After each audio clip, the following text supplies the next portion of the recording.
tentu kan dalam konteks ini memadukan berbagai macam latar belakang ilmu mahasiswa itu dengan fokus umpamanya tadi mencoba stunting, tapi ternyata enggak ada dari kedokteran umpamanya atau kesmas. Nah, bagaimana pola pembekalan KKN yang Bapak lakukan sehingga nanti di masyarakat itu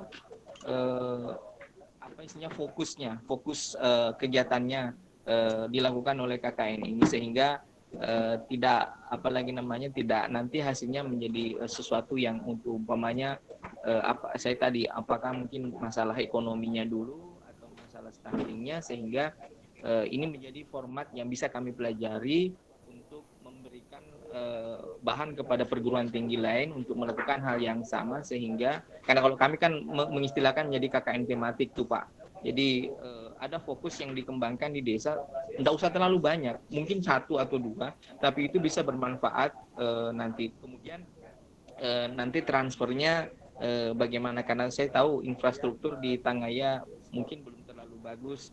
Bagaimana itu nanti, bagaimana konsepnya? Silakan Pak Agung. Silakan Pak Agung. Terima kasih Pak Ilham. Jadi kita di UGM itu ada klaster Pak, klaster kayak bidang keilmuan. 1, 2, 3, 4, 5, 4 ya, 4 pastinya. Jadi ada klaster saintek, ada klaster kesehatan, ada klaster agro, ada klaster humaniora. Nah, 4 bidang ini, 4 klaster bidang ilmu ini di UGM itu mempelajari dasar-dasarnya Pak. Jadi misalkan kami di geografi itu masuk klaster saintek ya, sains dan teknologi. Jadi kami mempelajari juga meskipun kami bukan fakultas teknik, tapi kami mempelajari dasar-dasar teknologi dan ilmu pengetahuan. Begitu juga klaster kesehatan. Farmasi itu masuk dalam klaster kesehatan. Jadi gabungan antara fakultas farmasi, fakultas FKKMK atau kedokteran dan kesehatan masyarakat dan keperawatan begitu. Jadi dasar-dasar tentang kesehatan masyarakat teman-teman mempelajari. Artinya kami di sini itu akan memunculkan beberapa strategi penanganannya berdasarkan pengalaman dan ilmu yang dipelajari oleh teman-teman KKN.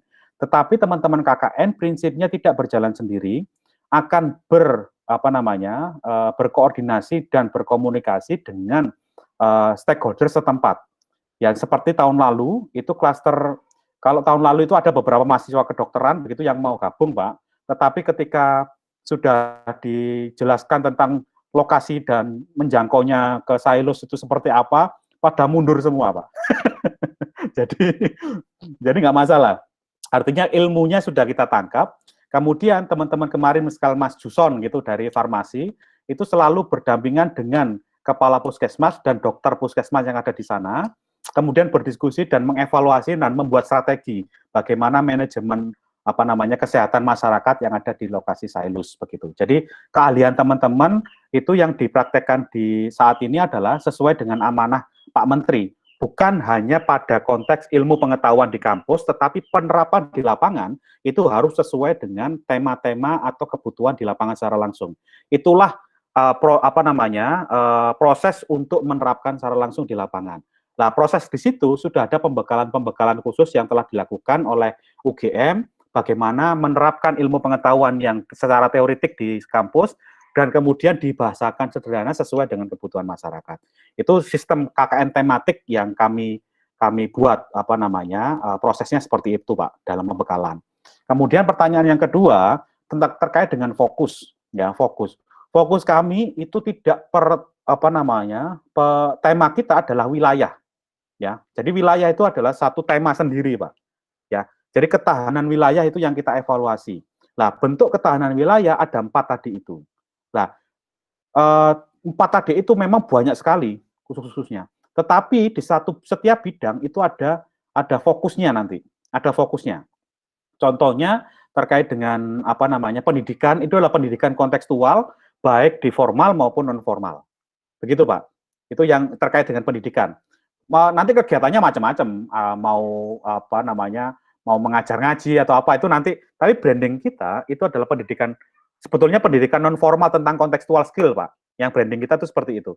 Tetapi karena kemarin itu di lapangan tahun kemarin itu kan pendidikan formal di SD, SMP itu butuh juga masalah kontekstualisasi. Jadi kita temukan bahwa mekanisme pendidikan di sana itu hanya diberikan buku suruh menghafal sendiri, Pak. Dan adik-adik siswa itu kalau menghafal seperti itu tuh malas-malasan membaca buku, Pak. Makanya kita membuat kontekstualisasi bagaimana cara menyampaikan berdasarkan yang menarik. Misalkan kalau kita belajar kontekstual di formal itu kita membaca peta bahwa lokasi Sailus itu posisinya di sini, Jakarta itu di mana, begitu-gitu, itu mereka semakin tertarik. Begitu juga ekonomi dan juga kesehatan. Nah, salah satu tentang kesehatan ini itu adalah tentang bagaimana perbaikan gizi masyarakat itu, yang nanti ujungnya stunting. Kami sadar bahwa untuk menyelesaikan stunting itu nggak mungkin Pak langsung KKN 2 bulan selesai gitu.